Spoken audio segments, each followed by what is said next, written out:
Hey y'all, happy Martin Luther King Day. Hope you all are doing well today. It's a snowy day, snowy night rather. I don't even know what the days and nights are doing now that I'm home so much, it all runs together. But I hope you guys are having a great day today. I am Shellie B. These are the adventures of a Black conservative sister surviving in a hot mess world. Please like and subscribe to this channel. Please, pretty please, can you like it and share it and whatever you need to do to help the algorithm for me. Um, Today I wasn't even gonna come on here, but I just happened to come across a video about um about I guess about how divided the nation is politically and how divided we are by race and just division in general. I had saw a video, and the young lady in the video was expressing that she felt that as a Black person, she's expected to respond in certain ways to certain things about racism and politics and stuff like that. So to cut a long story short, I really was thinking about Martin Luther King and his dream. And then I also thought about his last speech before he was killed. I thought about other speeches that he had given, especially the one where he said that he felt he integrated his people into a burning building. And then I'm looking at today, like nothing's changed and people are as divided as they ever were. And, what does the future hold for us? And so then I decided, maybe I should, come on and discuss this and unpack this a little bit. Well, it looks like I've already frozen up again. I don't know what the issue is with this. The devil's a liar. It just keeps freezing up on me. But I'm just going to reboot this, so don't go nowhere. I'll be right back. Matter of fact, I'm going to go off and I'll come back. I'll set everything back up again. This is annoying. I'll be back. 2 minutes.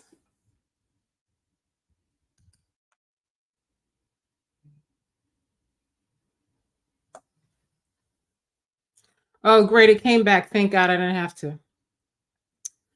I don't know what the issue is on here, but I don't know if it's Google, because that's the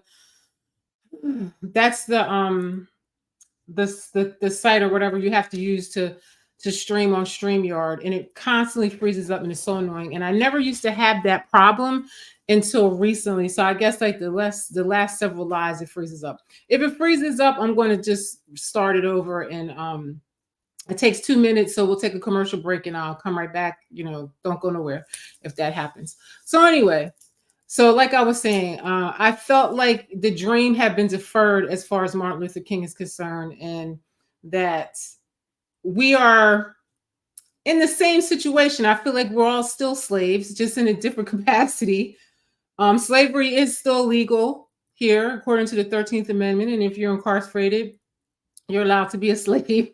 And there's more people enslaved that way than ever were, during actual slavery, So, I just felt like, it's some bullshit. And, I just feel like Black people, like I keep saying, are just conservative by nature. Our values are very conservative. And I just feel like somehow we've been hoodwinked into thinking that we're something else that we're not. And, I would like to see us reach this dream of equality and everything like that. But I just feel that we are worse off than we ever have been before.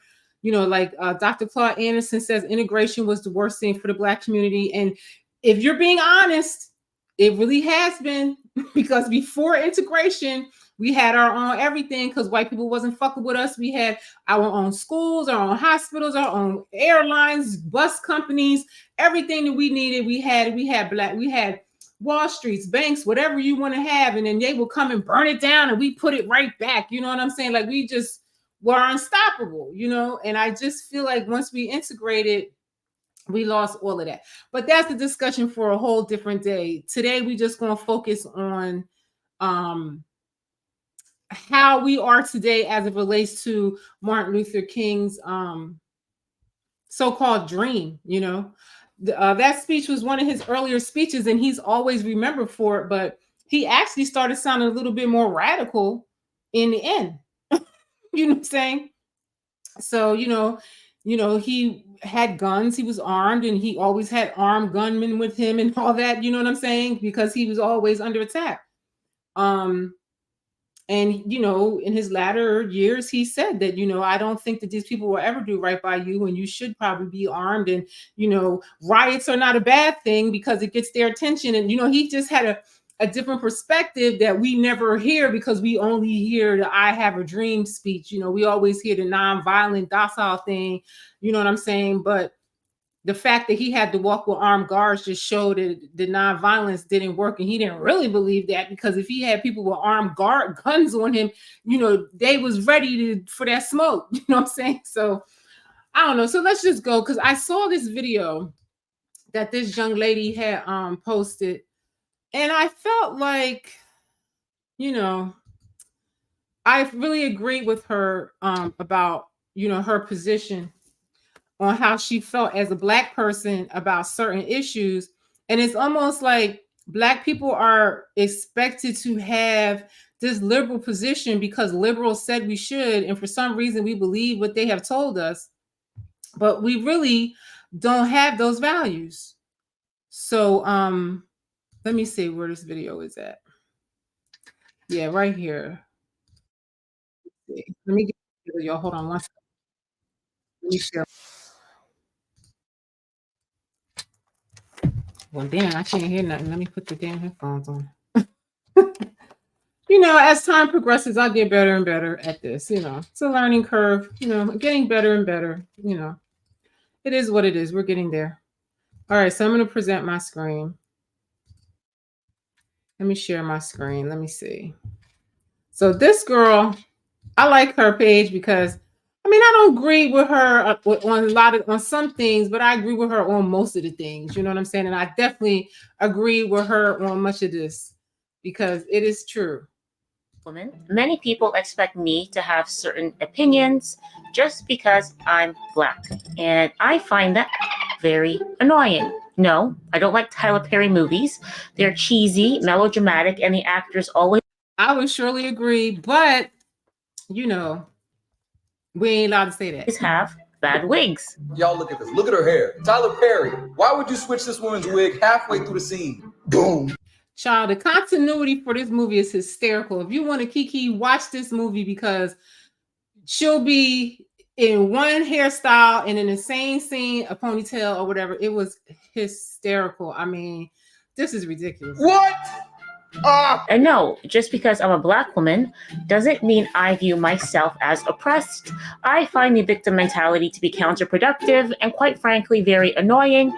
And no, just because I'm Black doesn't mean I think it's okay to be hateful towards white people just for being white. It's so... Okay, now that's a controversy right there. That's a controversy right there when you're Black and you think that way. But I agree with her 100%. I am not one of those Black people that feel that, I cannot make it without the government. I cannot make it without public assistance. I cannot make it, without, some white person uplifting me. These are all mentalities that came after slavery, because before that, they came after slavery and after integration, because before that, we had our own everything and you couldn't tell us nothing. You couldn't tell us nothing. Oh, the white man won't give it to us. Well, we got that. If we don't got it, we'll get it. It was never an issue. It was never an issue until, they divided the families with these social service programs. And we're going to get more into that later. But I just feel like this was not Martin Luther King's dream, that we are dependent on the very people that don't even like us. And that's this government. The Democratic government in particular, and I'm going to explain to you why most Black people are not liberals. They're just, I would just say, brainwashed or hoodwinked into thinking so. Malcolm X even said white liberals are the enemies of Black people. And I don't care what anybody thinks about that. It is true. And I'm going to explain to you why, as we progress. If you just ride with me on this for a little while, and you'll see why I say what I say. And this is like the general consensus of most Black people. I'm sure there's a population of Black people that are happy on social services and are happy with affirmative action and being able to skate by in life doing the least. But I know I'm not a person like that, and I really don't know people like that. When I decided I wanted to be a hairstylist, I didn't want to be a regular hairstylist. I wanted to be the best hairstylist that I could be. I wanted to be the best cosmetologist I could be. I studied a lot, and I, made it to the top of my game. I didn't want a handout. I don't need nobody to pull me along. I wouldn't even feel like I earned anything in doing that. I just want to be left the fuck alone. I feel like Black people feel like if you just leave us alone, we can get done whatever we got to get done. Stop getting in our way and stop using policies and all kind of tactics to mess up the community and keep us from getting where we got to be. Don't burn us out of our places, and don't, shut our businesses down, and don't constantly keep, harassing us when we have what we have. Just leave us alone. I feel like there's a hashtag on Instagram called Leave Black People Alone. Y'all should look at it, because that's really all we want, is to be left alone. Really, that would be great. That would be really great. So weird to me that there are Black people who think. Let me skip some, because we got a lot to unpack as always, and I just want to get through some of this so quick, because I really want to read to you from Martin Luther King's last speech before they killed him. And it might be eye-opening for some of y'all, because some of y'all just only know the I Have a Dream speech because that's the only one they ever show. And some other thoughts that he had. We're not going to. I believe women of color like myself can bring a lot to the tech industry, all of this, and then some more. This is just a commercial that's like, I've seen it before, and I'm like, what does how she look like have to do? It just almost goes to what we're talking about. What does how she look like have to do with what she's bringing to the table? Nothing. And her looks were average anyway. But I'm just like, what does that have to do with anything? So that's exactly what the girl is saying. It's the same thing. Okay, now look at this mess right here. Look at her signs. Look at what she's saying. This is crazy. Now, no, you're always going to be racist, actually. So even when you're on your path to trying to figure out how to be a better human being, because I believe that white people are born into not being human, like that actually, instead of people of color and Black folks being dehumanized, actually everyone's dehumanized off within white supremacy. Now there's one Black woman in the whole room. I wonder what she's thinking. I wonder what she's thinking. And I wonder how white people feel when somebody tell them that they're all devils. Like, you're just born to be the devil. This is what this lady's telling them. That y'all are born into a life to not. And let me tell you, the people that do this diversity training, they get a big bag for this. They make tens of thousands of dollars, to come and talk. I just can't even believe she's dressed this way. I'm humiliated by this woman, but let's go. And that's what y'all are taught to do, to be demons. So in this particular way, white people are all racist. So I just want y'all to know that up front. This lady is. So, I mean, I have to say that, look at this woman. I just have to say that if you know history at all, look at this woman. If somebody should be racist to her just for that outfit alone. Just for that outfit alone, to go into a public place dressed like that, or in a professional place dressed like that. I just don't understand what is happening here. I wouldn't trust anything that she had to say. Nothing. And the fact that I grew up in a community that was very diverse, very mixed, Black, white, Jewish, whatever, everybody kind of mixed together. But it was predominantly white, really. And what I found is that, I was bullied by Black people more than I was bullied by the white ones. Let's start there. And yeah, some of the white ones was horrible to me, though. Some of them white ones was horrible, but then there was some of them were great, and they fought with us too. It's like you got to judge everybody separately. And you're gonna see as we go through this live of what I'm trying to explain to y'all. And I really wish you would hear what I'm saying, because you're doing yourself a disservice if you really look at slavery.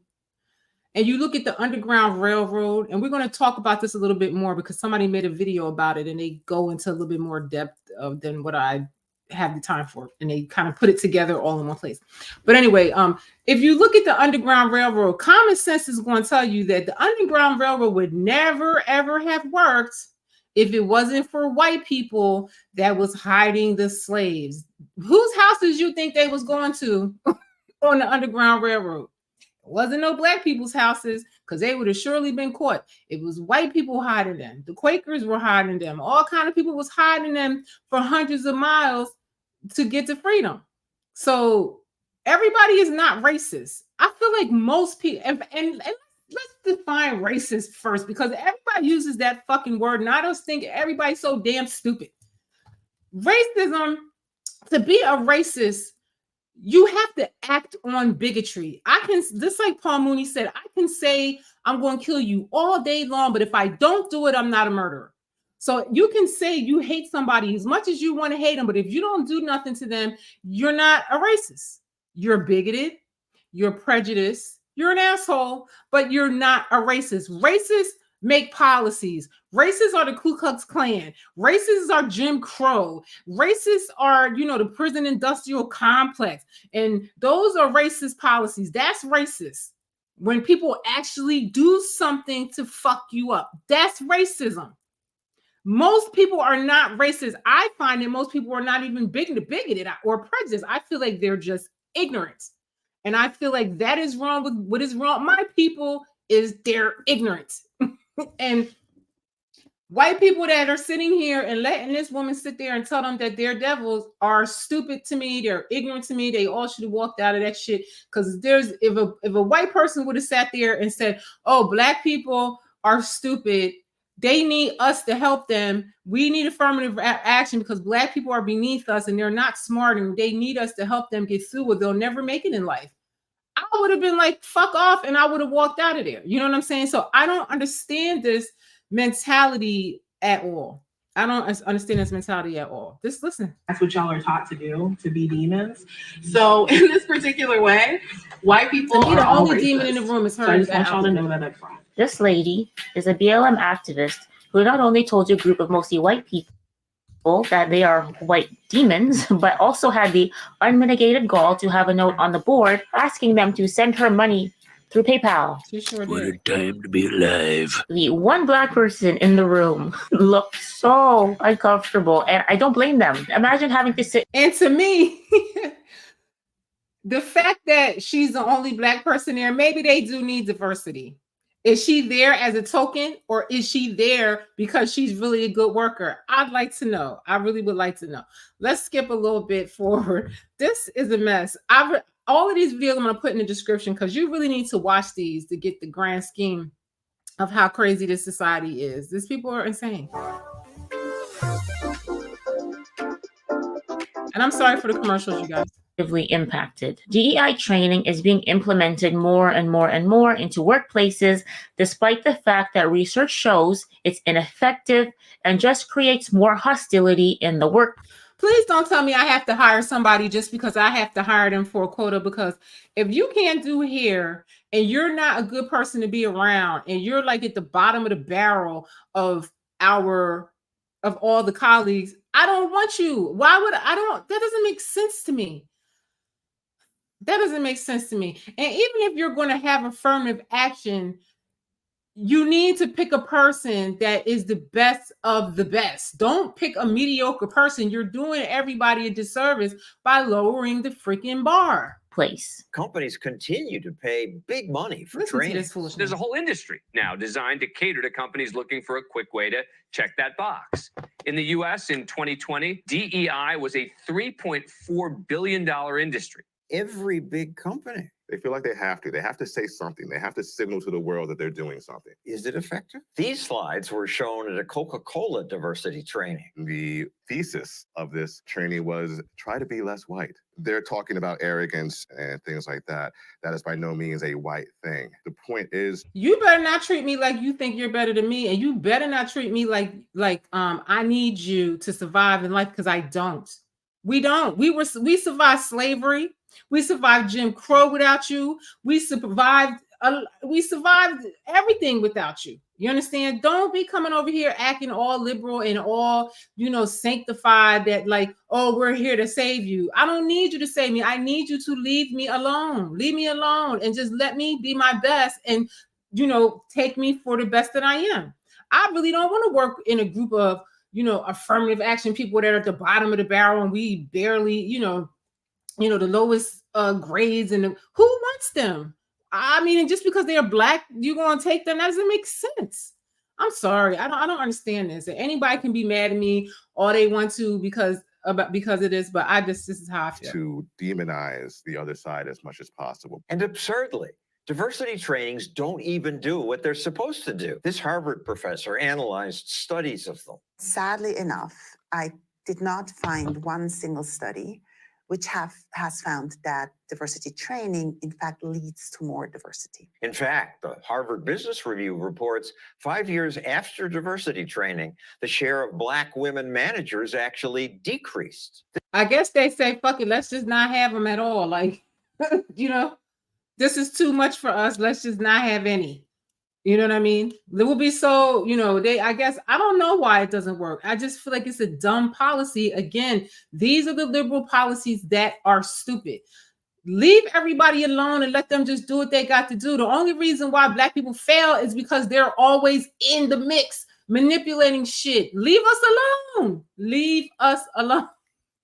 This expert tells teachers it's racist to teach traditional English. If you use a single standard to grade your students' languaging, you engage in racism. You actively promote. To me, it's racist to say that Black kids are so stupid, or a Latino kid is so stupid that they can't learn English. So let's not make them learn English. That way they can be even stupider. And I just don't see how that makes any damn bit of sense. I wish that our children here learned other languages, and it's bad enough that we're once the only society where we only know one language, and then they want to make it where they don't even know this language. That to me is a sublime way of fucking up a whole race of people and they don't even really catch it. It's sublime. White language supremacy, which is the handmaiden to white bias in the world. Smith was in the audience. I heard that, thought it was a bit misguided. So Smith wrote a long and thoughtful response saying it's a disservice to minority kids not to teach standard English. For that, he was attacked. That's what they speak here and mostly all over the damn world. Why wouldn't you want kids to speak proper English? They need to be learning Chinese, Mandarin, and Spanish, and French. They need to learn other languages too, not just this one. This makes no sense to me whatsoever that people think like this. But these are the liberal policies that they put in there saying that they're helping, but they're just fucking us up. That's why I just say leave Black people alone. Leave us alone. Instead of a discussion, people called you racist. Do you enjoy using Western modes of argument? Again, there's no way this man could be racist because he's just giving an opinion. Y'all might not like it because you're ignorant, or maybe he even could be ignorant, whatever the case may be, but he's not racist because he's not doing anything about the way he's thinking. He's just giving you an opinion. Only way he could be racist if he went out there and did some physical act to harm somebody that he doesn't agree with. I hate when they say, oh, that's racist, that's racist. Everything is not racist. A lot of times it's just ignorance, bigotry, or whatever, prejudice or whatever, but it's not racism. The only people that really execute racism is the government. To invalidate people of color, check your privilege. What they saw in me was a bigger threat than anything they've seen before. I know that's right. A Black person saying it's okay to teach Black students standardized English. This education reformer, Chris Rufo, proposes an alternative. EMC, equality, merit, and color blindness. I like equality and merit and color blindness. Isn't that what everybody say they want is equality? Don't liberals always be talking about equality, equality, everybody's the same, everybody's the same. We're all one under the sun. So why can't it just be equality? Everybody's equal. Everybody's the same. Black people are not dumber than you. Latinos are not dumber than you. Everybody's equal. Start everybody at the same point on the track and leave them the fuck alone and see who wins. That's all it is. Just leave everybody alone. Merit is a good thing. But demanding it, we're told, hurts minorities. our students of color. Excuse me, what minorities? Who are the minorities on this planet? It damn sure ain't brown people. I don't even know where that term came from. That's another lie that is just bullshit. Brown people are the global majority. Period. Always have been, always will be. I don't know what he's talking about. Struggle and fail, even when we are there to help them. So some colleges drop admissions tests. High schools eliminate honors classes. What is that? That's crazy. That is crazy. Black children make honor roll all the time. Why are you going to lower the bar for the ones that don't do the work? That's crazy. If you don't do the work, you don't deserve to get the prize. I don't care what color you are. Going to do to an entire group of people? Nothing good. I mean, if you wanted to hold down a group of people without them knowing it, this woke thing is a good strategy. I very much resent when these woke weirdos say that people of color are less intelligent, so we must lower the bar. Exactly. That is inherently racist as a society. Yes, it is. Because remember what I said, racism was when you do something to hurt the people that you disagree with. Okay? That is a racist thing to say, okay, we're not going to teach you English. We're going to lower the bar for you. We're going to let you skate by with no education and be a dummy. That's racism. Period. Period. End of story. End of story. End of story. You know, that triggered me and that made me mad. And it just made me think like, we are so worse off than we were before integration. If you really look at the quality of life Black people had before integration, we have lost so much. We've lost everything, really. And all of our money goes into communities that are not ours. It's ridiculous. And Martin Luther King's last speech, he talked about a way to pull ourselves out of that once and for all. But that's not the speech that you're going to hear. Listen to this. Now, I saw this too. I saw this, and this also triggered me because liberal people, they always think that they know, you know, they always think they know what's right for everybody. It's like their narrative is the narrative. And even if you disagree with it, a Black person could tell you you're wrong. We don't think like that. And they just don't want to accept it. It's crazy. It's real crazy.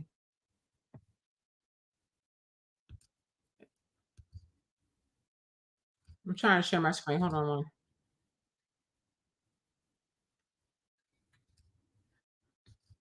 And policies. All right, this young man right here, I feel like he, for a young person, he was very articulate. Back to the 1800s, all the way up to the 1960s, and then the purported big switch. But I think it was more so when Democrats decided to.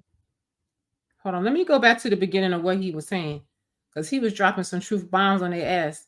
I like these shows because I like this because this show is called, I forget what this show is called. Somebody else made a video out of this show, but it's this show, and they always put like different groups against each other. Now everybody's so divided in America that they put every episode of this show, they put one group against each other. Trans, you know, liberals against trans conservatives, or Black people against white people on a subject, or whatever. You know, how do liberals feel about immigration versus how conservatives feel. And I just like this show because it is so eye-opening as to how crazy liberals sound sometimes. And if you really want to have a kiki, watch some of these videos with these groups. The funny thing is that agreeing with all these things is when I did my research when I was younger, which arrived me to my standpoint. Now, what does this young man say? He did his research. He didn't just listen to what he was told. He didn't just listen to his family or the news or the government tell him what to think. He did the research. Being a conservative, because I believed it was racist, Democrat, liberal ideologies and policies dating all the way back to the 1800s, all the way up to the 1960s, and then the purported. Better believe it. It always was liberals. It always was Democrats that were doing the messed up shit to us all the way through history. Is documented. It is what it is. I don't know how people got hoodwinked. Switch, but I think it was more so when. But this young man going to break it down. Listen what he's. Well, listen to this young man throughout this. Cloak and dagger about their true Word. He just said that the only reason that everybody always knew Democrats was a hot mess and they was messed up to black people, but he said it wasn't until they became more cloak and dagger about it and, you know, finding these other hidden tactics to destroy black folks did black people get hoodwinked, or the whole country got hoodwinked. Really, not the whole country, but a portion of the country that thinks this way. And I really think this country is really like half divided, like there is pretty evenly divided as far as liberal values and conservative values. I feel like everybody's liberal to a degree, no matter if they're conservative or not. You know what I'm saying? But like, I feel like liberals is just a facade a lot of the times because they've always been the ones put the boot on our back. It's just historical, like this young man is saying. Opinions of black people and be more secretive and more, oh, we want to help you by, you know, doing these things and seeing them as inferior. Affirmative action, welfare, all sorts of things that eventually ruin our culture in places. Now this white guy got a Hunter Biden for 2024 hat on. What? And then look at them. Just look at these people. Just look at them. And these black people are sitting there like, are you kidding me? Watch this. Now. So but giving, I want to get back to the history of it because we're talking. Well, I just want to make sure we're clear. Giving them money hurt them, right? Is that what you're saying? Well, yes, giving them, because if your father's out of the home, that's when we give you the money. If you're living in this housing, so then give them the money while the dad's rent free. Well, then give them the money while the dad's in the home. If you're working this amount of hours, and to me, this white guy is just interrupting him, saying give him the money while if the dad is home. But what the young man is trying to express to him is that yeah, that would have been great, but that's not what they did. They said in order for you to get assistance from the government, you cannot have nobody in the home. Remember, at one time, they wasn't giving black folks no money at all. They weren't even allowed to apply for government assistance. And you know what I'm saying? And then when they decided, they said, oh, well, we're going to help you and we're going to let you apply. But in order for you to apply, you have to be single. You can't have a man living in your house. So people that are just coming out of slavery, out of Jim Crow and all this and that, they're trying to get on their feet. But the only way the government's going to help you is to get rid of your husband. That's the only way you can apply for these benefits. The young man's trying to explain to the dude with the Hunter Biden hat on that, you know, no, it's just not them giving you the money. You got to jump through all kinds of hoops to get this money. If you ever try to apply for public assistance, that money is not easy to get. It's easy for migrants to get it, but it's not easy for you. Getting blessed in this amount of dollars, you're getting money from the government. Yes, it is incentivizing. You're throwing the baby out with the bathwater. I don't even know what that means in this scenario because yes, okay, you want to talk about throwing babies out with the bathwater? Margaret Sanger wanted to exterminate the black race because she thought they were weeds. He's telling him he's going to break it down for him, and he's a black person telling him how the system he feels harms his people, but he's going to break it down. So yeah, we can literally talk about throwing the baby out with the bathwater. That's what Margaret Sanger, that's what Democrat policies wanted to do to my people. So that's okay. Did he just say Margaret Sanger? That's the lady, the head of Planned Parenthood. But before it was Planned Parenthood, it was the Negro Project. It was fully designed to exterminate black people. This young man knows what he's talking about. This white man sitting there looking like a damn fool. I don't even know what he's wearing, and he's sitting here trying to debate this young man, but he doesn't know what he's talking about. He doesn't know what he's talking about. This guy is indoctrinated. That's what's wrong with him. This young man thinks for himself, and that is the difference between the two. The Negro Project was fully for extermination of black people. She thought black people were weeds, not just black people though, but poor people. Any people that they felt that were beneath them need to be destroyed. Kind of like how they think today with globalist policies such as global warming. Oh, it's too many people on the planet. We got to get rid of them. You know, it all is what is best for them. Because it is these policies that date back centuries that were built off of the death and poverty of my people. Let's take a breath. Exactly. And he's not lying.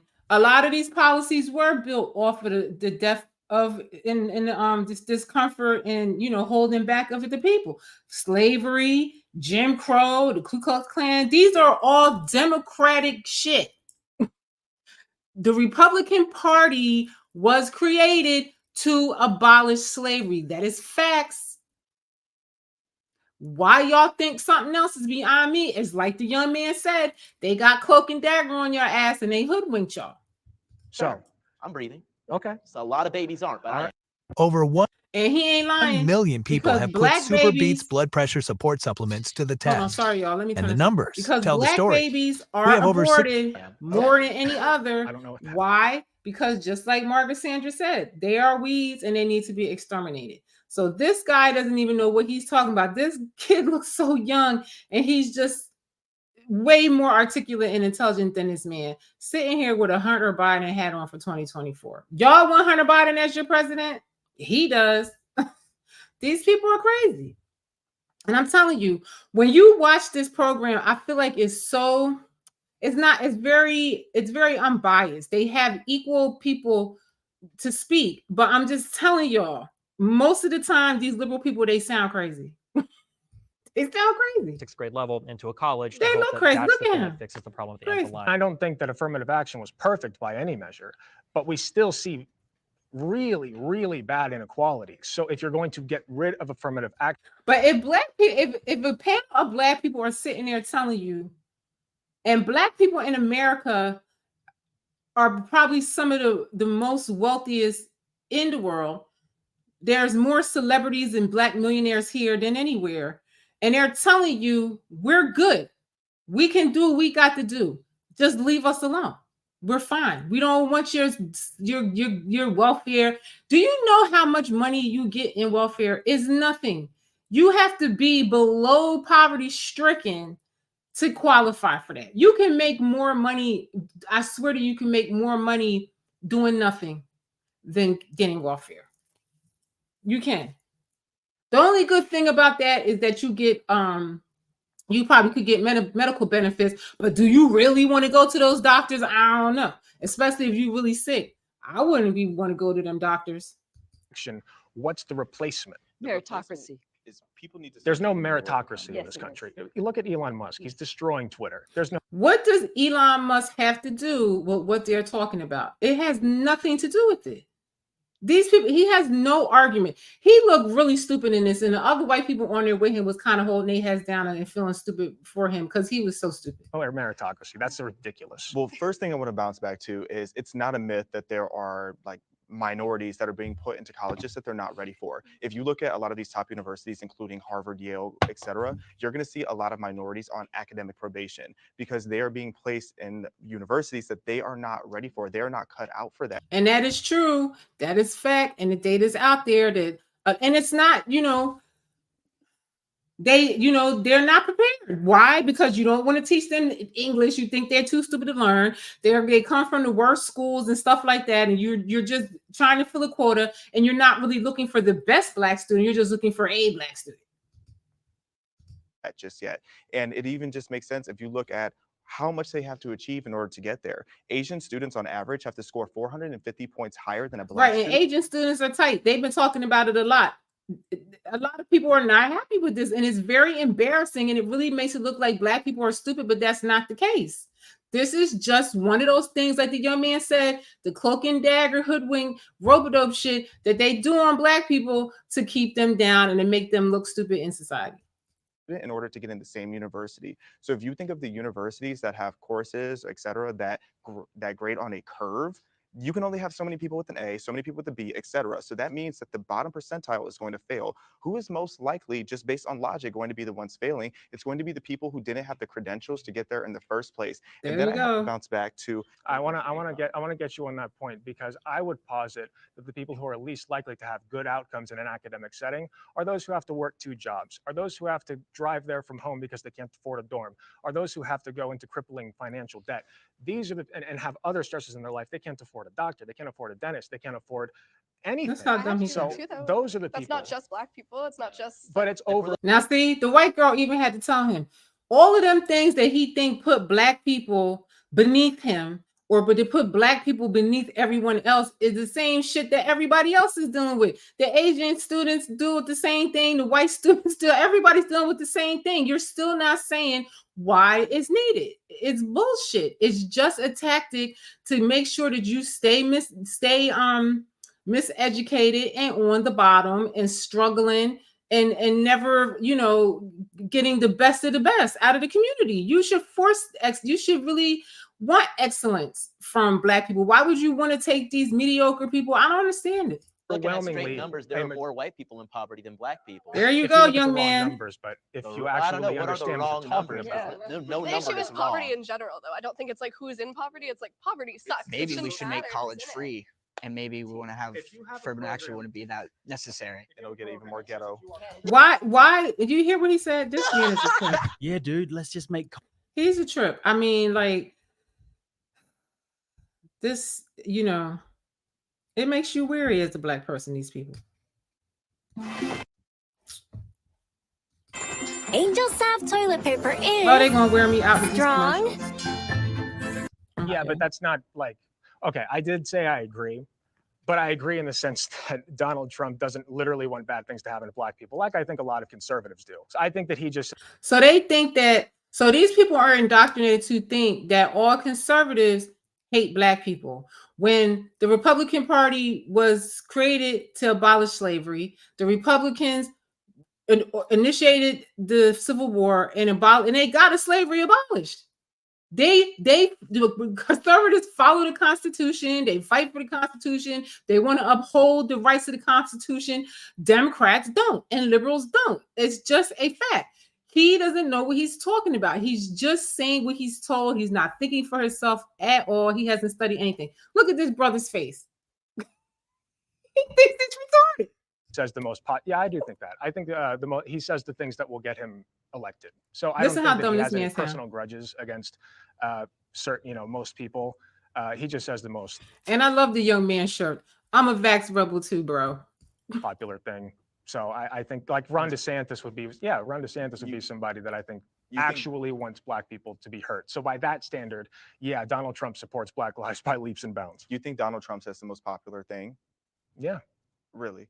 Yes. Then why do so many people hate him? He got elected as president. Listen how dumb he sounds.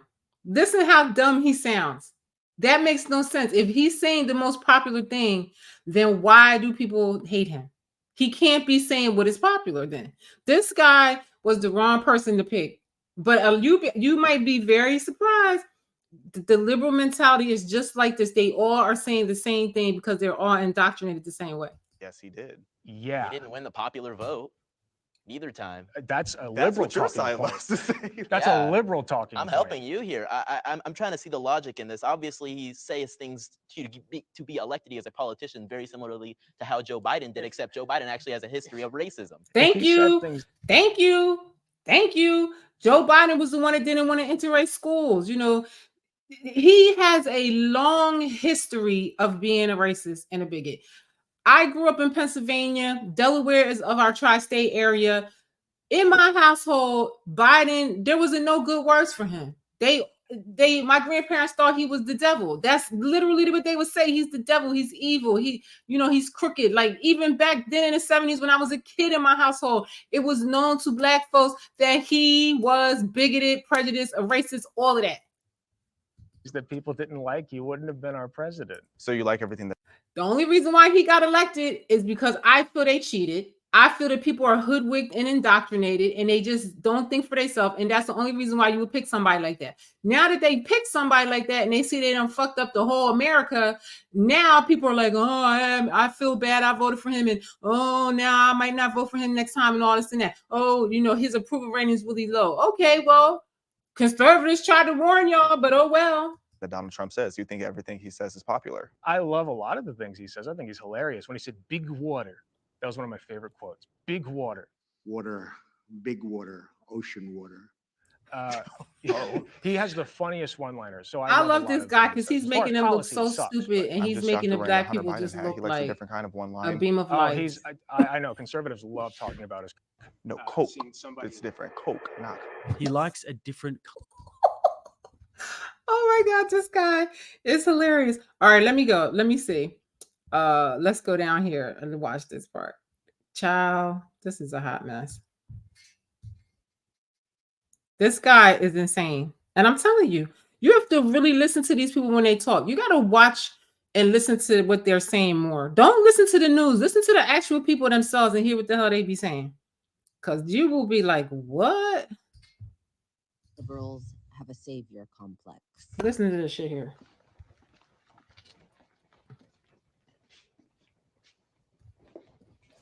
This is a trip. Well, I gotta say, this is a shock. I never expected all 4 of you to just come forward and admit it, but you know what? I'm happy with these results. I just think it's. And what's so funny is that they asked, do white people have a savior complex? And all the white people sat on that side, and the black people sat on the other side thinking that they all don't have it. Isn't that something? A lot of people, I guess, people, you know, of the left, whatever, can kind of fall into that trap of thinking that, you know, black people as a monolith need to be saved as a whole. I have no shame about it. I have a savior complex as an older brother, and I will save you whether you like it or not. So And I believe that's an honest statement, that they feel that they are above you, and it's like white Jesus, like they're gonna come and save you. You know, they're gonna come out the sky and save you because you need saving. They know everything that's best for you. They know everything that's right for you. Even though these black people are sitting here telling them, we would just prefer if you just leave us the fuck alone. He's saying he wants to save you regardless. oh, that's just me. Well, it's definitely not, because a lot of us are really just exhausted of being viewed as our skin color. Because when you have this mindset that you need to save black people and we're just sitting here minding our own business and living our lives the way we want to, I don't know why it is that people feel this immense pressure to be so apologetic and just always trying to cater and coddle to black people when we just want to be treated like everybody else. We're equal for a reason. So if you take pride in having like a white... Exactly. If it was so much about equality, you would just leave us alone. It was so much about equality, you just go about your way and just let us live and let us do and let us get what we got to get and not get in our way and just leave us alone and be fair and treat us equally. That's all we're asking. White savior complex. What is it that you think that you're doing to save black people, and what is it that you think that you're saving black people from? I am trying to make the world a better place through whatever means I can, but you're doing it on the backs of us. I wouldn't say so. I really like this woman in this. Do. You got to watch this like in its you want to be entirety. a savior for, and you're using me to make yourself feel good. Obviously, there are a bunch of white people that feel they need to be a savior, but I think there's a difference between helping and saving. Like, I don't think I will need to. But nobody asked you for your help and nobody asked you for your saving. We're asking there. These people are literally sitting there. Just leave us alone. Treat us equally. Treat us the same way you treat other white people and leave us alone. That's what I feel like Malcolm, Martin Luther King's dream was, that we all would be treated equally, not by the color of our skin, but the content of our character and all of that. And they are still on this shit of, we are here to save you. Like, what is this? To save black people, but I would tremendously love to help and make sure everyone has like equal outcome, or not equal outcome, but at least equal opportunity, which in my opinion, we would have an equal opportunity if you would leave us alone. That's how we had an equal opportunity. Leave us alone.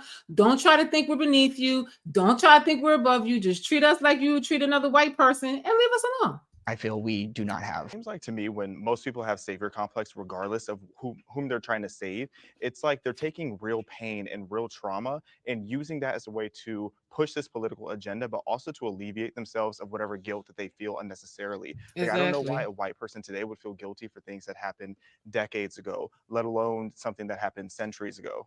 I've never seen a white person say, exactly, why do you feel guilty about some old shit? And I wish the black people would,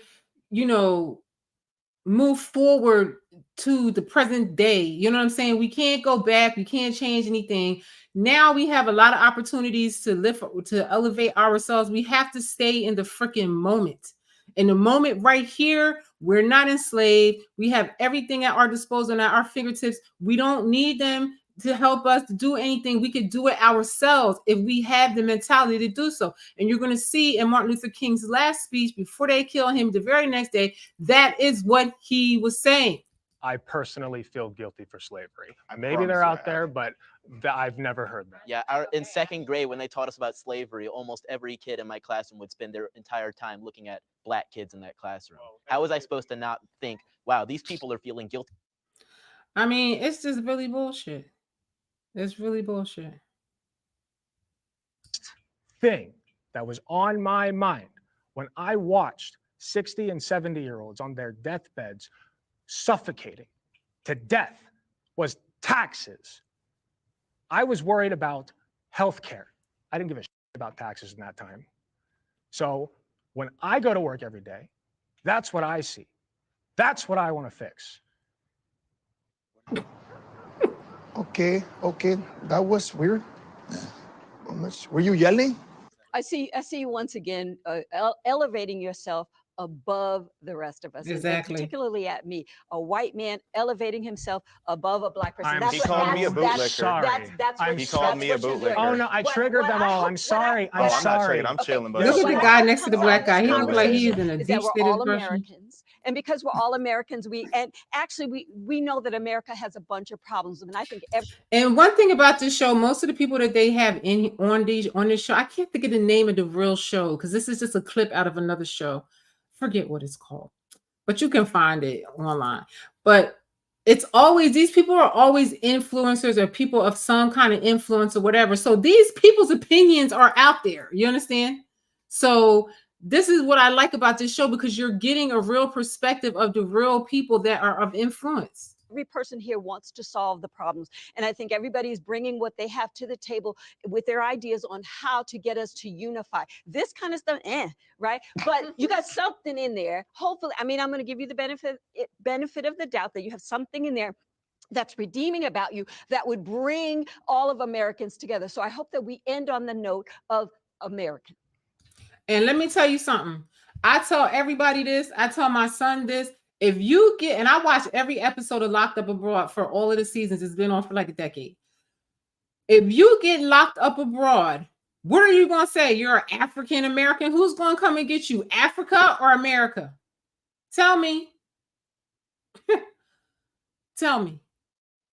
If you're born in this country, you're a freaking American. And this is where we live at. This is the house we're in. That's why I say Martin Luther King's message was this nation. Every time he's talking, he's not talking about over in Israel. He ain't talking about Ukraine or all these other places in Mexico and all that. He's talking about us getting our shit together right here.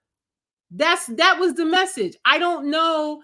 I definitely feel that Martin Luther King was a nationalist. I never heard him saying nothing about Africa.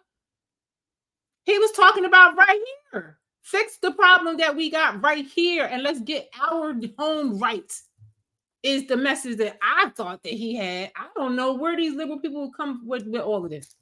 UNITY. I wish this guy. That's where it ends up at. UNITY, baby. UNITY. Where's the unity? Where is it at? Where is it at? I'd like to know, because everybody is more divided than anything. Let me just show you this video real quick. No, this is not the right one. Let me just show you this real quick, because I feel like people have to really get it together, because they are stupid and they don't know history. And these people, and people have to realize that this, this division comes from a place. And in Martin Luther King's last speech, he spoke about that, and the pharaohs and how they would pit the slaves against each other. And as long as the slaves were fighting against each other, you could keep them enslaved. Once they all joined together, it's a wrap. White people, the Irish and the Africans was enslaved together, and they was allies, having babies together and running off the plantation together. And when they realized that they were allies, they said, oh, we got to break this up. So they started giving the white ones less of a punishment than the black ones, and it caused animosity against them. And thus there you have the racism the prejudice that you see today. So it's systematic. You know what I'm saying? It's the same people for thousands of years trying to reach the same goal. It's the same thing.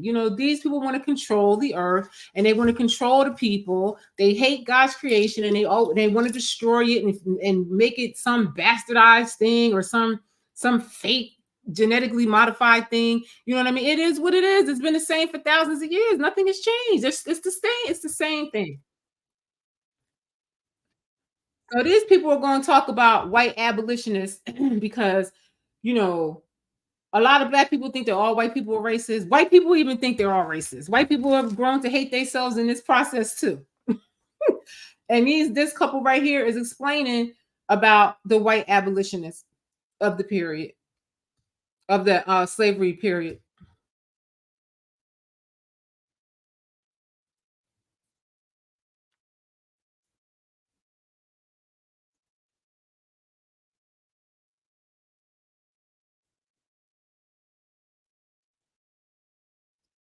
Now, don't get it twisted. George Washington was tight, but don't get it twisted. The Quakers had slaves. Native Americans had slaves. Everybody had slaves because that was a thing to do at the time. But then eventually people started thinking this is messed up. And the Quakers, they realized what they were doing was wrong and they got rid of their slaves. They freed all their slaves. One guy in here, his father was a slave master, and eventually they turned around and they let all their slaves free. And they said in that period, it was like about $45,000 they lost, which in today's standard is like $1.5 million. So a lot of these white people took a hard hit in letting their slaves go, but it was the right thing to do. You know what I'm saying? And without the white people in the abolitionist movement, it would have never worked. Why? Because you were slaves. And you couldn't move freely, you couldn't go to court, you couldn't fight, you couldn't do anything. It was them that said, gee, this is really messed up. Let's make a political party that can, counteract these demonic ass democratic people. And let's try to get, end this institution of slavery. And they managed to do it. They organized, their little team for the Civil War, and they won. So, don't be so fast to believe what you're told. Do the research. And then even today, there's corrupt politicians everywhere. And there's, rhinos and I feel like globalists have their moles in the Republican Party too. That's why you have to have discernment and you have to see what you can get out of the deal. You know what I'm saying? I don't think any of these people are really for us, but who is going to help you the most is not Democrats. As you can see, they done let 1,000 million, a million damn, illegals coming here that are going to vote on the behalf of Black people. They're going to take your jobs. They're going to become the military and the police, and they don't need your vote anymore. So if you think they didn't do nothing for you when they needed your vote, imagine what it's going to be now. So y'all better wake up.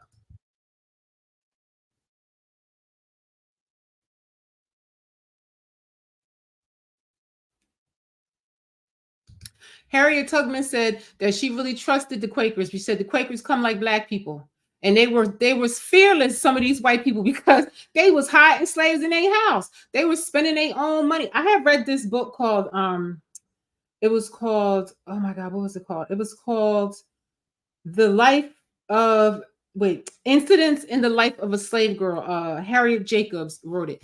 And it was all about this young slave girl, and her master was obsessed with her, and he was in love with her, and he was raping her all the time and all this and that. And he was just obsessed with her. And she hid in the crawl space of the big house for 7 years. And the other captive slaves that worked in the house, they fed her and everything like that. And she lived in this crawl space for 7 years. And she said it was amazing that when it was time to run, to leave, that her legs even worked, because she was laying in that crawl space for 7 freaking years. She was hiding from that man in plain sight. So she finally, one day they came to her and said, it's time to run. I would suggest you read this book. It's called Incidents of a Slave Girl, and Incidents in the Life of a Slave Girl by Harriet Jacobs. I was obsessed with slave narratives and I read hundreds, but this one stuck out in my mind so much because in this story, the girl, she finally got a chance to escape after 7 years. It was just never the right time to go. And finally was the right time to go after 7 years of being in this crawl space. You can Google it. She was in the crawl space of the attic, and they fed her and stuff like that. So then she left, and some white woman took her in.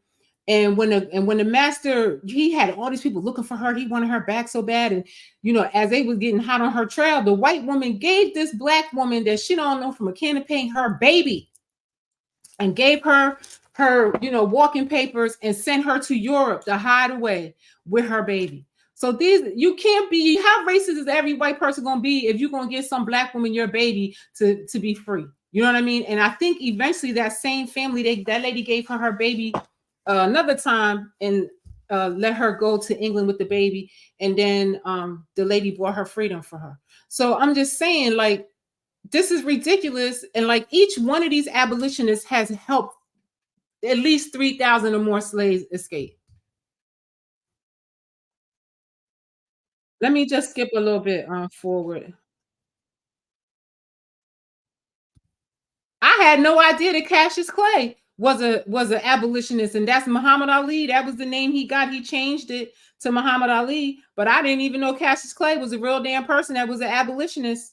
And I guess his parents, admired this white man and named a Black child after him. I didn't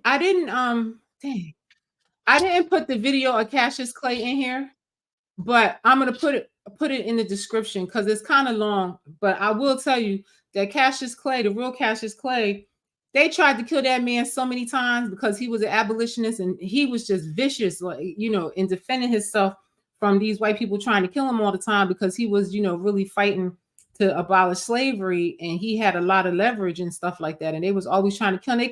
They tried to kill the man so many times. He was shot, he was stabbed, but for whatever reason, the man would not die. He lived to like 90 years old. He died of old age. And it's actually an interesting story. You guys got to watch that about Cassius Clay. I had no idea that that was a real person and they were abolitionists.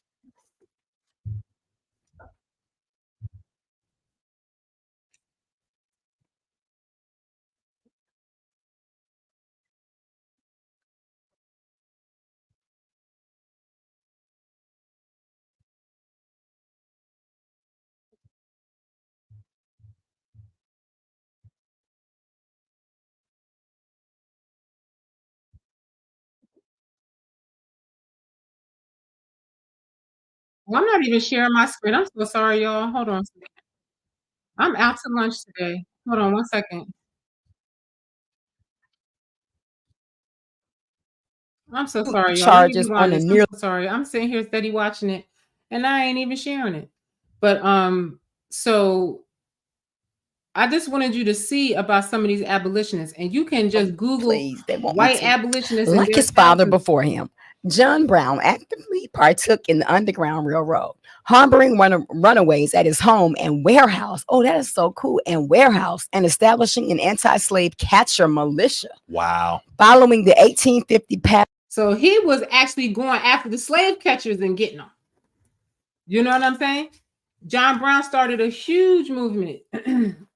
Passage of the Fugitive Slave Act. With several of his sons, he then participated in the so-called Bleeding Kansas conflict. Wow.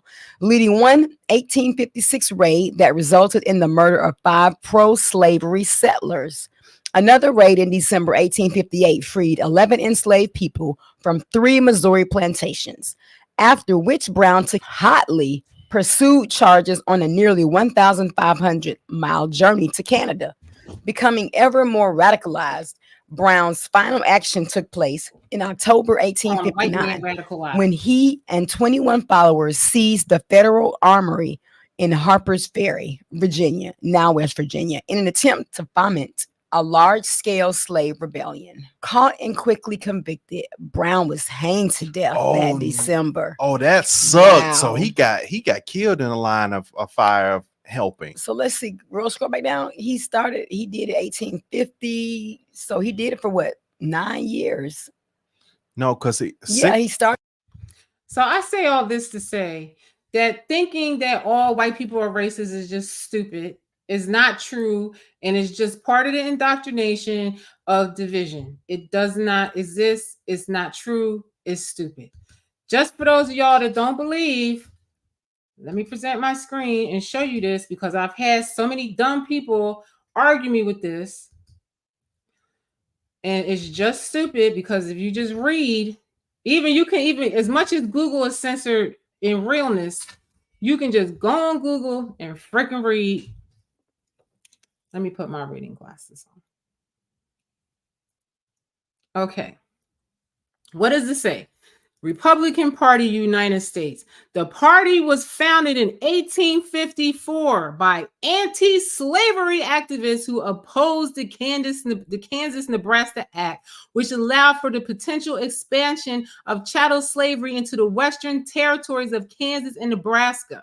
Okay?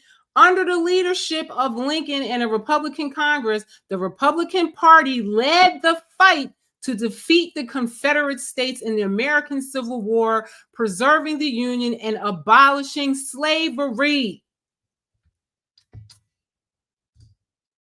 Okay?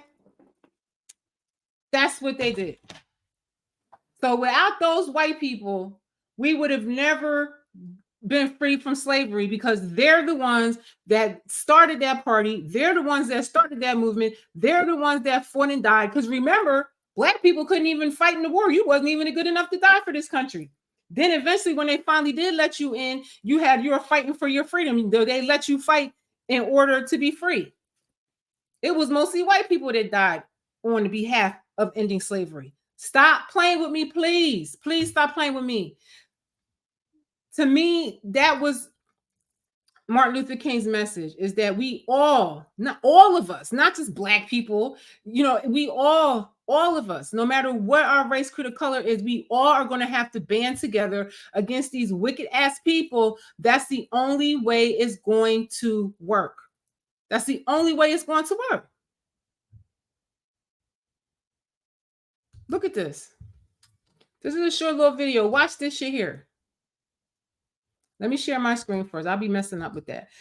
Let me share my screen. We're getting there. We're almost there. We're almost there, but this is important. Look at this. This is just more of a receipt of what I just told you.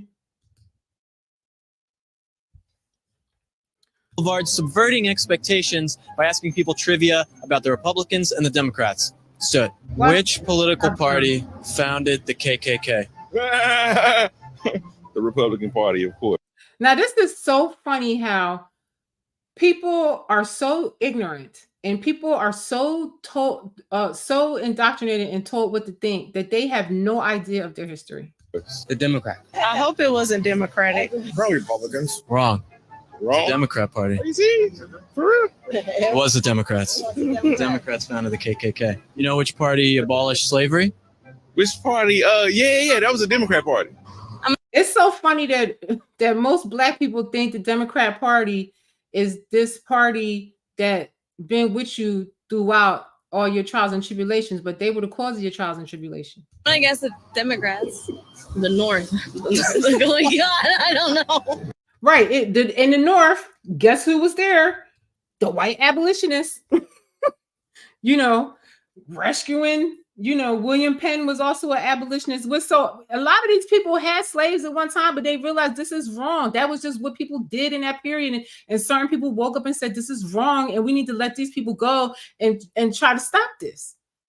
It was white people that did this. They can't all have been racist and do something like that. They were getting lynched and hanged and killed right with the Black people.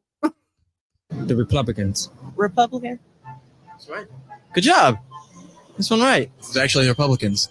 Really? Yeah. Oh, that's awesome. Republicans were the anti-slavery party established in 1860 with Lincoln. Abraham Lincoln was a Republican? Uh-huh. Okay. Yep. I didn't know that. Yep, and so was Martin Luther King and Frederick Douglass. The first politician the first Black congressman was a Republican. You could go on and on and on and on and on.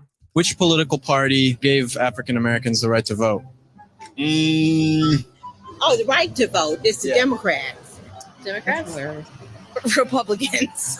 You can go with the Democrat. Republican. Republican. Yeah, well, all right. You got every question. It's the Republicans. I thought really? Republican? Yes. Good job. See where this is going. Republicans. It's 2 in a row. Good job, man. I know Lincoln was a Republican, but we wasn't voting back then. So We weren't alive back then. Do you know? We didn't vote back then, but we had that Republican Party that voted for us against slavery. Which political party had the first Black congressman? Republican? I guess Republicans. Why do you say that? Because Republican was the answer to the last one. I feel like this is a trick question. Are all these answers Republican? Well, this one is Republican. Are y'all trying to get us to be Republicans? No, not at all. So you basically telling me I should vote Republican. You would have been if you didn't trust Democrats after the Civil Rights Movement. Yeah, that one little Civil Rights Act, y'all ran with it. But at the end of the day, the same damn people killed Martin Luther King, Malcolm X, all your leaders, destroyed the Black Panther Party, did COINTELPRO and everything to your ass. And y'all got the 1964 Civil Rights Act that's doing nothing for you today. Just a little. Most people don't know the history behind our country and the different parties and how they acted in certain situations. Yeah, educated. You're educated. Good. There are most people don't know the answers to those things. Most people don't know anything. Yeah, that's true. Do any of those answers shock you at all? Oh, I guess a little bit. Yeah. I'm not shocked about the Democrats.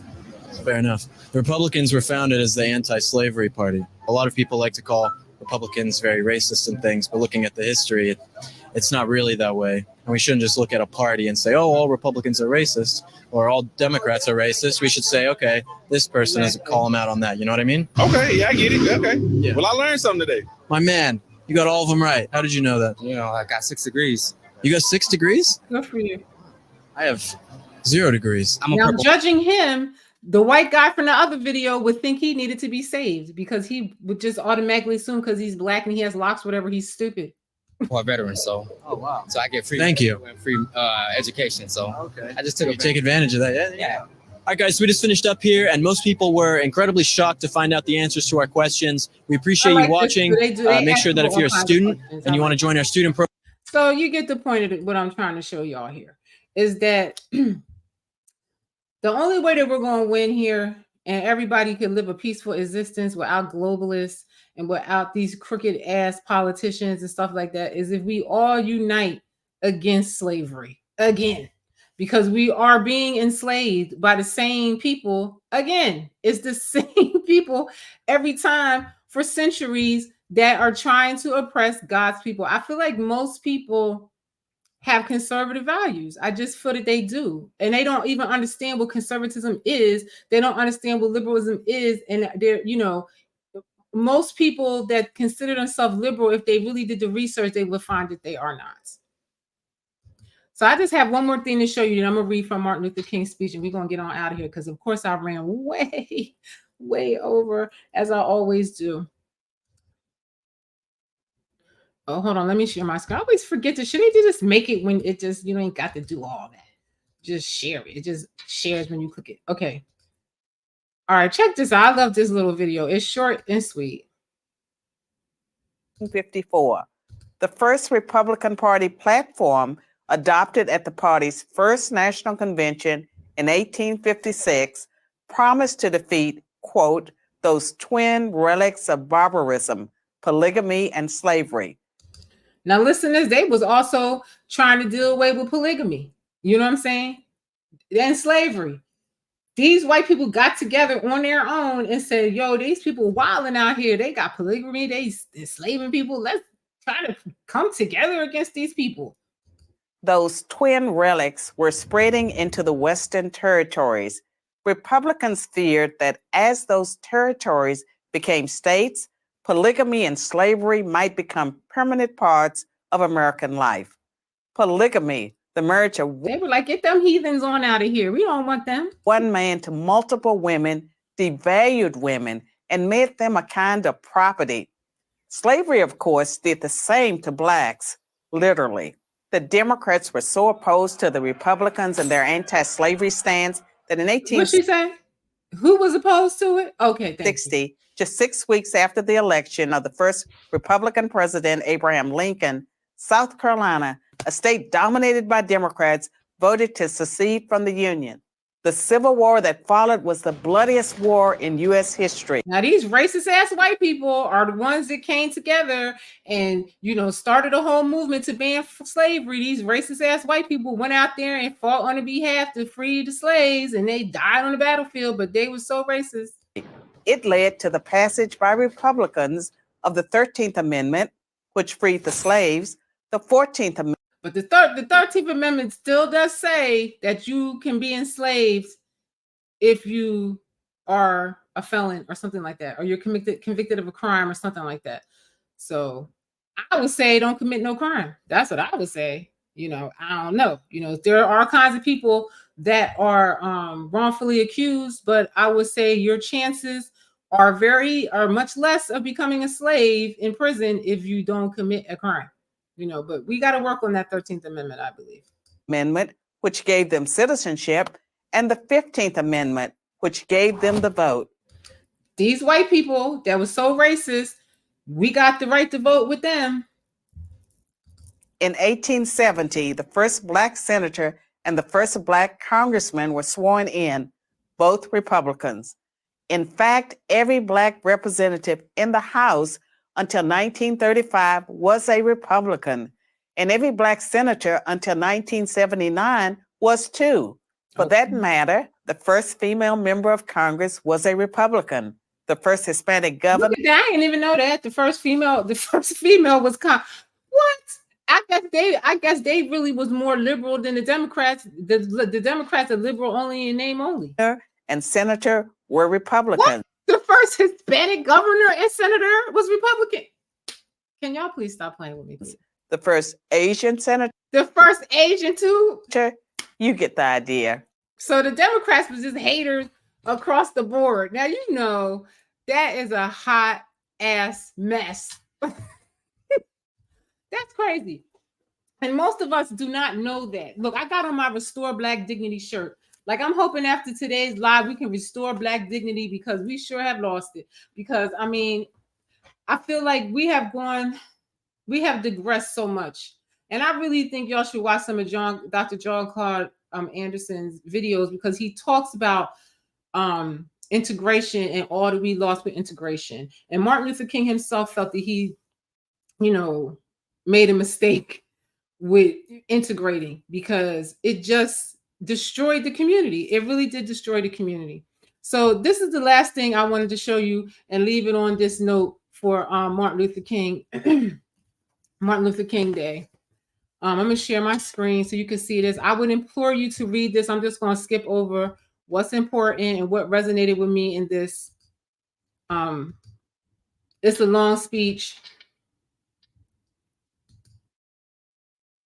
No. Let me see. Here we go. It's a pretty long speech. How do I get this up here, man? Okay, hold on 1 second. Here we go. This should be it. But why isn't it showing? Let me stop my screen. All right, let me try again, y'all. I just want you to see this, what I'm reading from.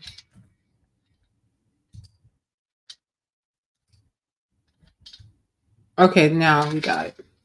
Okay, so this is the speech that Martin Luther King gave right before they killed him.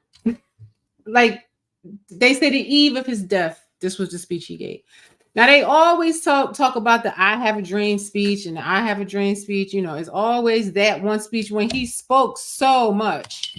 And the latter part of his life, he started to become more, I mean, quote unquote, radicalized. And he started speaking more of international conspiracies and stuff like that. And, you know, if anybody thinks that he got killed because he was fighting for Black people's civil rights, you're an idiot. The only reason why he was killed was because he was uncovering the real reality of globalists and the Democrats. And, you know, that's why they killed him, because he was getting too big for his britches and he was starting to uncover the facts. And he felt like he made a mistake. And he started telling Black folks to be armed. And he started telling Black folks that these people are never going to do right by you. And he started telling Black folks, you know, a riot ain't that bad after all. And you know what I mean? You know, so listen. Have the same thing on here, but it's just easier for me to read it than trying to be, you know what I'm saying? But I'm going to put this in the description because I feel like everybody should read this and not just listen to it, but read it, because I feel like, and it's an audio of the speech in here too, but I just wanted to read it because I felt like it resonated more. And he delivered it on the eve of his assassination on April 3rd, 1968. And I'm going to just read some parts out of it, what he said that I just thought was just, you know, pretty compelling to me.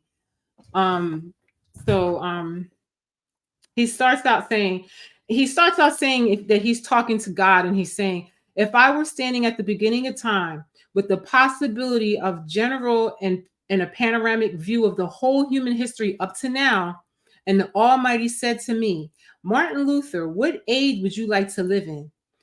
And he says, I would take my mental flight by Egypt through, or rather across the Red Sea, through the wilderness on to the promised land.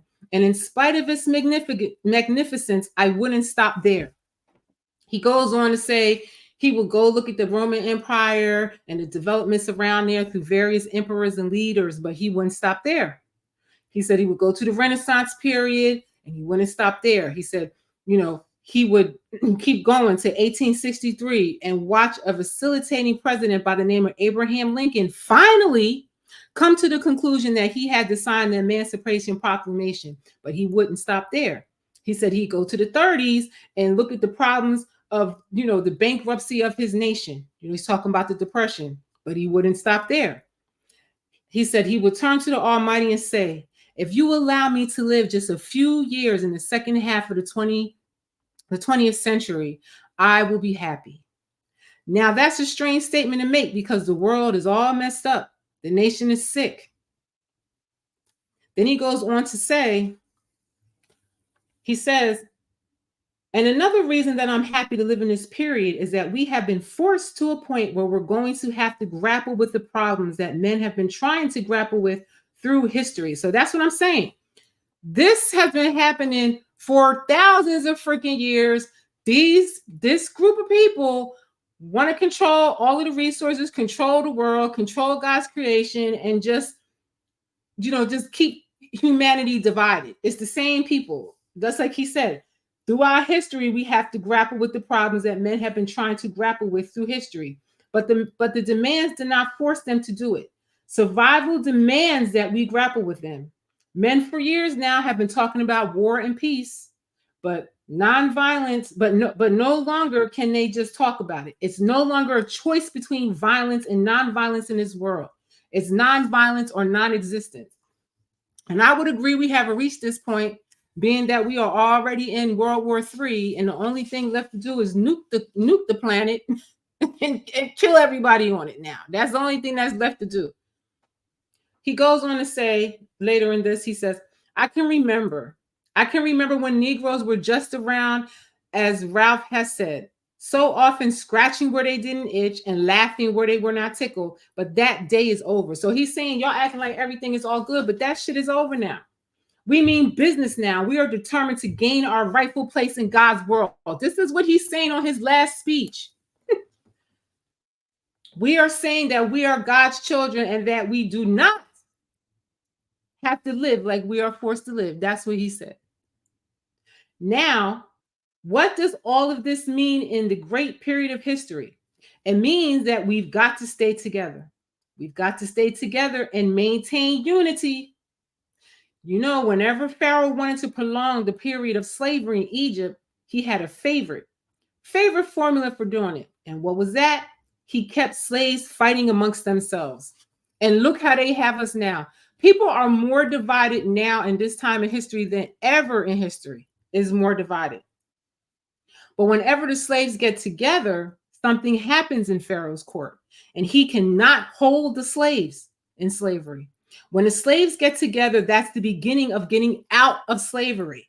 Now let us maintain unity. So the bottom line is he's saying that we must unite, just like they united to abolish slavery before. It's going to take the exact same thing again. And the abolitionists of that period, most of them were all Christians, and they didn't believe in violence, but they had to get violent in order to abolish slavery and to, get their freedom. None of those people wanted to do that, but they didn't have no choice. You think anybody wanted to go and fight the Civil War and die for that? They didn't have no choice. And I feel like it's coming to that again. If people do not unify, like he said, if everybody's unified, the Pharaoh cannot keep you as a slave because it's just too many numbers. It's just too many. Then this speech that he gave was at a union protest for sanitation workers. Now, ironically, the union that I am in, my union is under the AFL-CIO, the same union that Martin Luther King came to speak at. He was lured to Memphis for this union speech or this union rally or whatever, and they killed him the next day after speaking at this union event, speaking on behalf of sanitation workers fighting for fair pay and treatment. He said, you know what happened the other day? And the press dealt only with the window breaking. Now he's talking about the riots that they must have had. I read the articles. They very seldom got around to mentioning the fact that 1,300 sanitation workers were on strike. And that Memphis is not being fair to them. And that Mayor Loeb is in dire need of a doctor.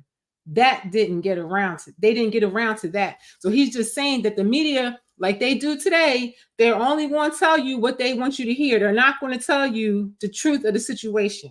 They're not going to tell you why they're protesting. They're not going to tell you why they're angry and destroying the whole city. They're just going to tell you that they're destroying the city. Nothing has changed. Then he goes on to say, I remember in Birmingham, Alabama, when we were in that majestic struggle, there we would move out of the 16th Street Baptist Church day after day. By the hundreds, we would move out. And Bull Connor would tell them, send the dogs forth, and they did come. But we just went before the dogs singing, ain't gonna let nobody turn me around. Bull Connor next would say, turn the fire hoses on. And as I said to you the other night, Bull Connor didn't know history. He knew a kind of physics that somehow didn't relate to the trans physics that we knew about. And that was the fact that there was a certain kind of fire that no water could put out. And we went before the fire hoses. We had known water. If we were Baptist or some other denomination, we had been immersed in water. If we were Methodist and some others, we had been sprinkled, but we knew water. So he say all that to say the things that they thought that they was going to use to fear them, they were not afraid of it. And somebody said it so good to me. The only demons that exist are fear and doubt. You shouldn't possess either.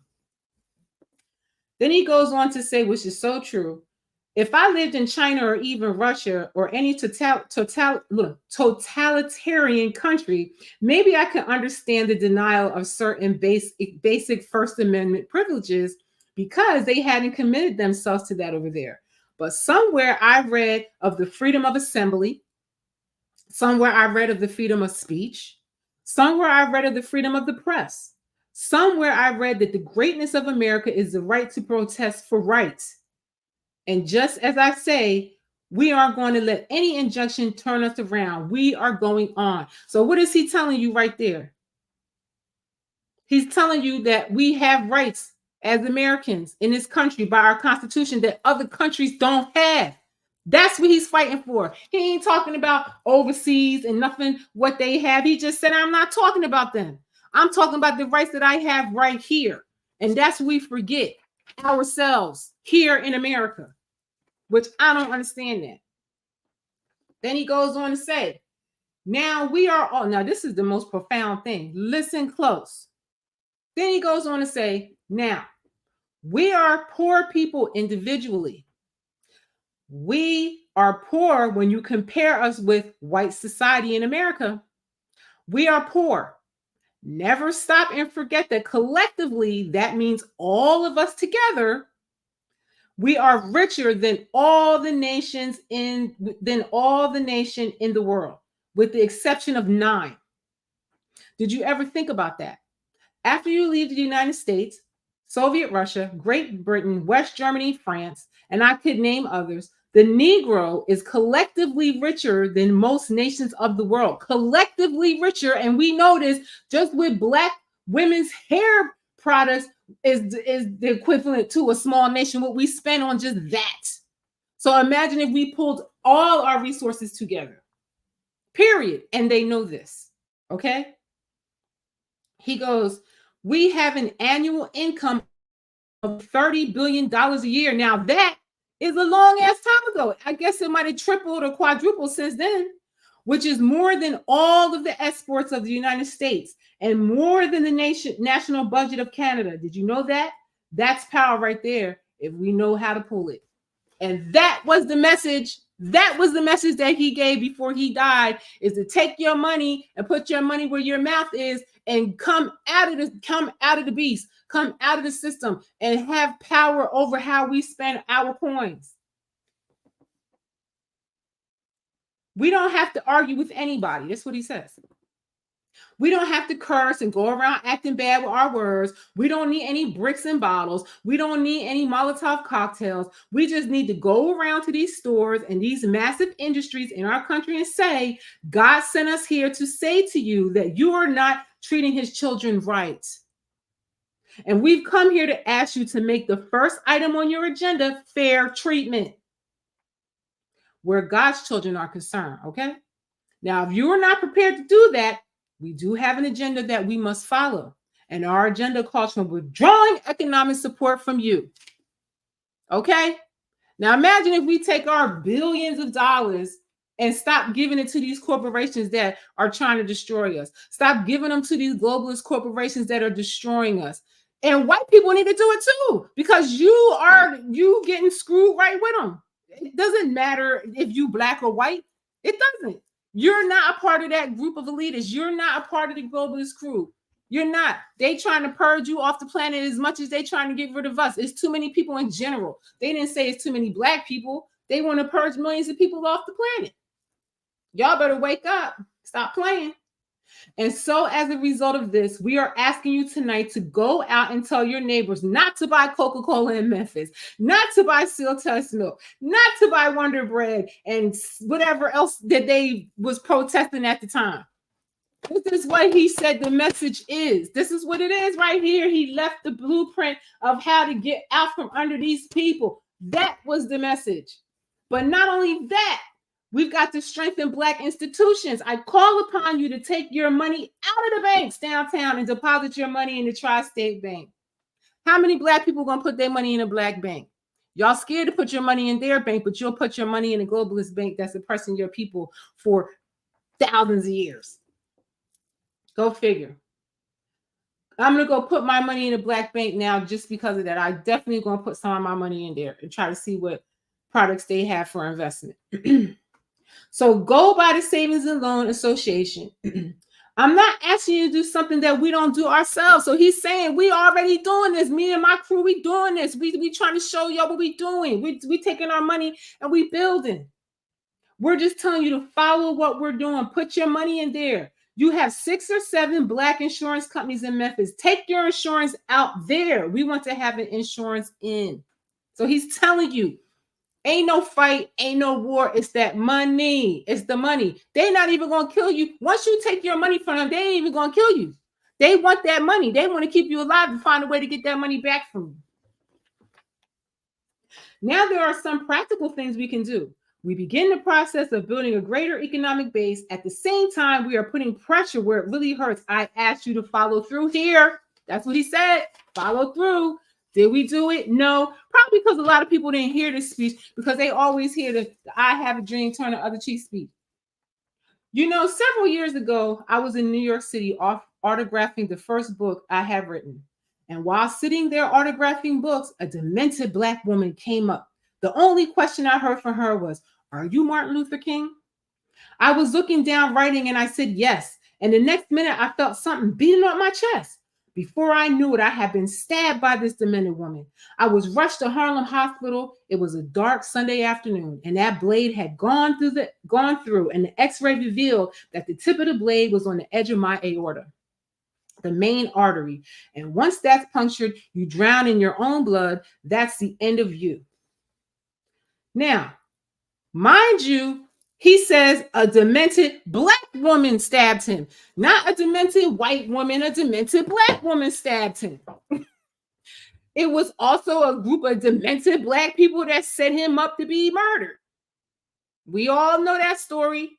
You know, we all know who was there the day he was murdered, allegedly. But one person did say on tape that he got out the way because he knew which direction the bullet was coming from, and he wanted them to have a clear shot at Martin Luther King. He goes on to say, I love this story, so I'm going to read it in its entirety, then we're going to be done. It came out in the New York Times the next morning that if I had sneezed, I would have died.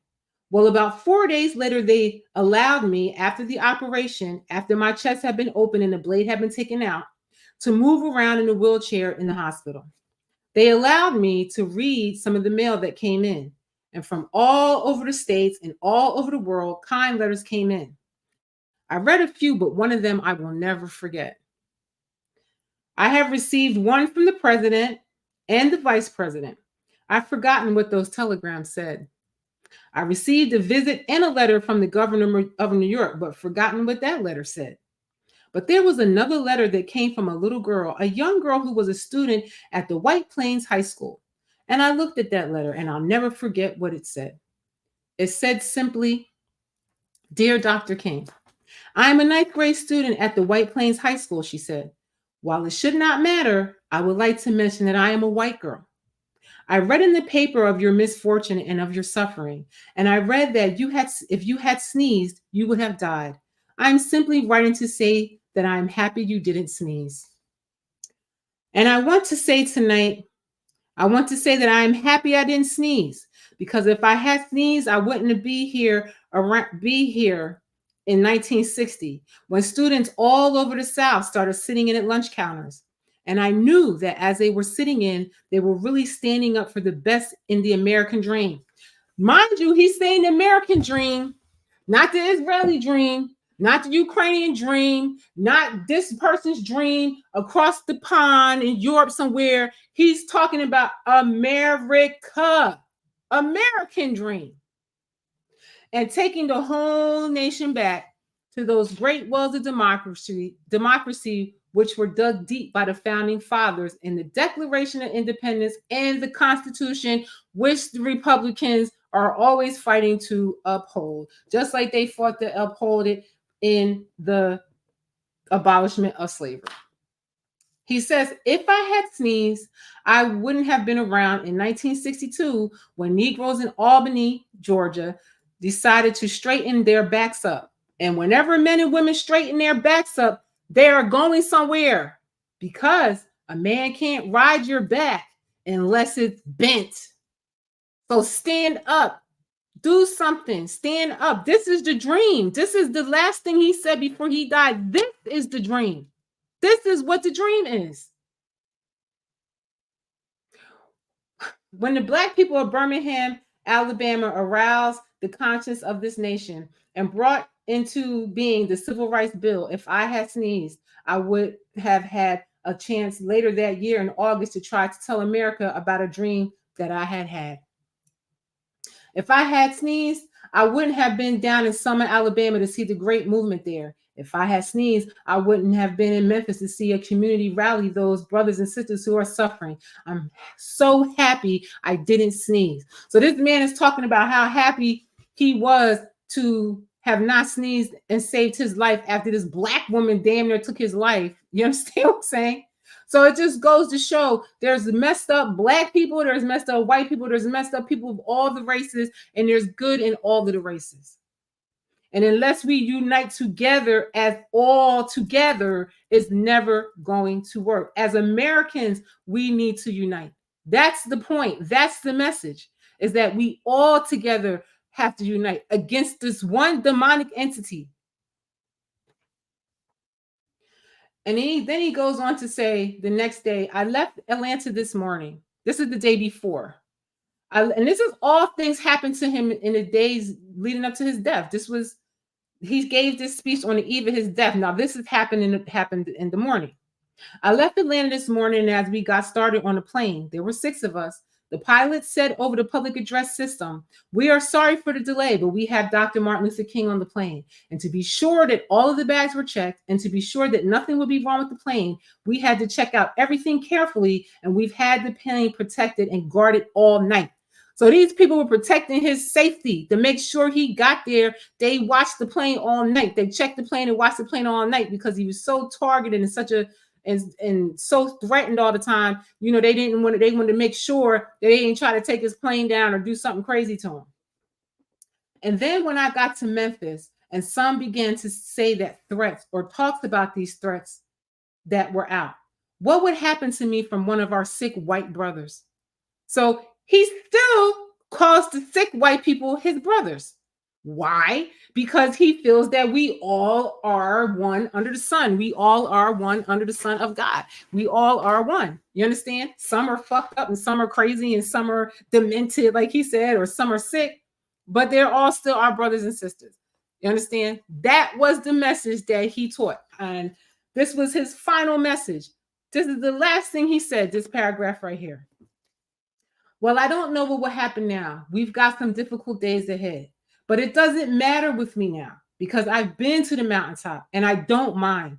Like anybody, I would like to live a long life. Longevity has its place. But I'm not concerned about that now. I just want to go do God's will. And he's allowed me to go up to the mountaintop. And I've looked over and I've seen the promised land. I may not get there with you, but I want you to know tonight that we, as a people, will get to the promised land. And I'm happy tonight. I'm not worried about anything. I'm not fearing any man. Mine eyes have seen the glory of the coming of the Lord. That was the last thing that man said to us. So what I take from that is, like I said before, there's only two demons, and that's fear and doubt. And we are not supposed to have either. We're not supposed to have either. And from everything I told you tonight, the one thing I want you to take away is the unity of all the people. All the people. It's the same people every time that do the wicked shit. It's the same people every time. Look at history. It's the same people every time. People have to wake up, because that's the only way we're going to win. The only way we're going to win if humanity unites, humanity as a whole. Now, his message is speaking about America and Americans, but now it's gotten so bad that it's like the globalists now have taken over the whole damn world near. So it's like humanity has to unite. Once humanity unites all together, you will be on a divine frequency above this wickedness. And they know it. And that's the reason why they constantly have to keep everybody divided. Oh, you're divided by sexual preference. You're divided by color. You're divided by political opinion. You're divided by this, that, and the third. You know, it's always some type of division. When at the end of the day, we're all human beings that just want to be free and to do what the hell we want and not have a small group of rich white corporations and elitists tell us what to do with our freaking lives. That's freedom. That's what our Constitution is made for, is to protect us from globalists and the government. Read it. Let's exercise those rights as Americans, and let's exercise our rights as humans to live on this earth without a bunch of people telling us what to do. Unfortunately, most of them are white. I don't know why that is, but most of them are just rich white people and rich corporations that are dictating to the whole world how to live. You know, and the whole world is going to have to come together in order to destroy this entity. And that was the message that Martin Luther King left. I don't know about all that turn the other cheek stuff. I don't know nothing about that. Because these people are not playing. They're trying to end our lives here. They're forcing medical products on us. They have endless wars. Look at them. They're over in Palestine killing millions. I mean, killing, you know, maybe they will end up killing 1 million people. They really want to kill everybody that's over there and take the land. So, you know, it's a whole world war is about to happen. You know what I mean? Lots of people are going to die here. You know what I'm saying? What are you going to do? You're going to keep being scared? You're going to keep being divided? What are you going to do? Or are we going to get together and really do what he says? Everybody pour their money. It don't even have to just be black people. Everybody take your money away from these corporations. They're using your money to fuel the military industrial complex. They're using your money to fund a migrant invasion. They're using your money to go overseas and protect their interests in other countries and pillage other nations for their resources. They're using your money for that. We could eat. He's telling you, he gave you the blueprint in this speech. The Creator gave you the blueprint through him. That's why I say there's more than one crucified Savior. The world has seen many crucified Saviors come through with a message of peace, a message of unity, a message of the divinity versus demonic entities possessing you. So that's my message for Martin Luther King Day today. And that's on some realness. Y'all need to go through and listen to this speech. I've been to the mountaintop. And study that, because he gives you the blueprint of how we can survive these people. And it starts with our money. And like he said, it ain't going to have to be no war. It ain't going to have to be no anger. It ain't going to have to be none of that. Just keep your money and don't spend it with them. Can you imagine if the whole world decided to take their money back away from these people? What would happen? Because they rely on the people to fund them. and all their agendas. Can the people ever really be that united? I don't know. You know, he says he'd been to the mountaintop and he saw the promised land. So apparently we must do it. And I do feel that we may do it. It says in the Bible that we'll do it. But it says that most of the people will die on earth before we do it. You know, is that how it's going to go down? I tend to think so, because the mentality that the people have today, I just don't see them being mentally strong or fearless enough to follow through. I hope I'm wrong. I'm going to go with the Bible is saying that everybody's going to die first. So that being said, I want to end on a happy note, though. You know, I hope we reach the dream. You know, restore Black dignity. Everybody restore their dignity, and really think about what the message was. Really think about what the message was. And pay attention to what I told you about who really had your back through your history and your come up in America. It wasn't Democrats, and it still ain't, and it's never going to be. And with that being said, I'm out of here. I am Shellie B. We was on here for a minute tonight, though, but it's important, and I'm gonna keep talking because it's important. And please like and share, subscribe, all that, you know, to this channel, because it's the right thing to do.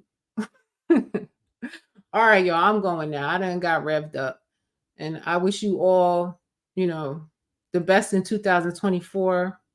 We got a lot of work to do, but I really feel optimistic with this plan that you know, Martin Luther King had. And you know, I feel like he woke up in the end and he told his people what it's going to take to win. So can we trust in that, and can we try to execute this, y'all? All right, I'm out, you guys. Have a lovely evening. I am Shellie B.